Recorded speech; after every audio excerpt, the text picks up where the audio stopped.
भारत के प्राचीन युग में जहां ऋषि मुनियों की तपस्या से ब्रह्मांड की शक्तियां जागृत होती थी, वहां एक कथा जन्मी जो युगों युगों तक पुरुषों और महिलाओं के भाग्य को निर्धारित करेगी। यह कथा है महर्षि भृगु के श्राप की, स्त्रियों के पीड़ा की और देवी लक्ष्मी के दिव्य हस्तक्षेप की। महर्षि भृगु सप्तर्षियों में से एक, अपनी दिव्य शक्ति और असीम तपस्या के लिए प्रसिद्ध थे। वे अपनी पत्नी देवी ख्याति के साथ एक शांत जीवन व्यतीत कर रहे थे, जहां केवल तप, साधना और ज्ञान का प्रकाश था। किंतु नियति को कुछ और ही स्वीकार था। एक दिन महर्षि भृगु ने देवी लक्ष्मी पर आरोप लगाया।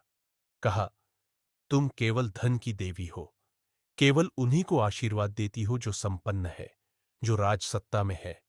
तपस्वियों और सच्चे भक्तों के प्रति तुम्हारी कोई करुणा नहीं। देवी लक्ष्मी की आंखों में क्रोध चमक उठा।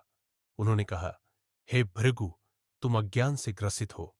धन केवल भौतिक नहीं होता, यह धर्म का आधार है, सृष्टि का संतुलन है। भृगु ने उपहास किया, यदि ऐसा है तो क्यों तुम्हारी कृपा केवल राजाओं और व्यापारियों पर होती है। देवी लक्ष्मी का धैर्य अब चकनाचूर हो गया। उन्होंने भृगु को श्राप दिया, अब से पुरुषों को गृहस्थी और धन के लिए स्त्रियों पर निर्भर रहना पड़ेगा। बिना स्त्री के कोई पुरुष समृद्ध नहीं होगा। भृगु क्रोध से कांप उठे। उन्होंने प्रतिशोध लिया। कहा, यदि स्त्रियां धन और समृद्धि की स्वामिनी होंगी तो वे भी श्रापित होंगी। अब से प्रत्येक स्त्री प्रसव के समय असीम वेदना झेलेगी। हर जन्म, हर संतान पीड़ा के बिना संभव नहीं होगा।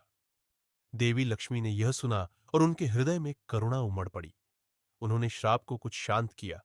हाँ, स्त्रियां पीड़ा सहेंगी, परंतु मातृत्व का सुख अनंत होगा। प्रसव की पीड़ा क्षणिक होगी, किंतु संतान का प्रथम स्पर्श एक मां के लिए स्वर्गिक आनंद से कम नहीं होगा। और इस प्रकार यह श्राप एक नई नियति में बदल गया। पुरुष आज भी स्त्रियों पर निर्भर है और स्त्रियां हालांकि वेदना सहती है, परंतु मातृत्व का अद्वितीय सुख भी उन्हीं का आशीर्वाद बना। यह कथा हमें सिखाती है कि सृष्टि संतुलन का नाम है। जहां शक्ति है, वहां त्याग भी है।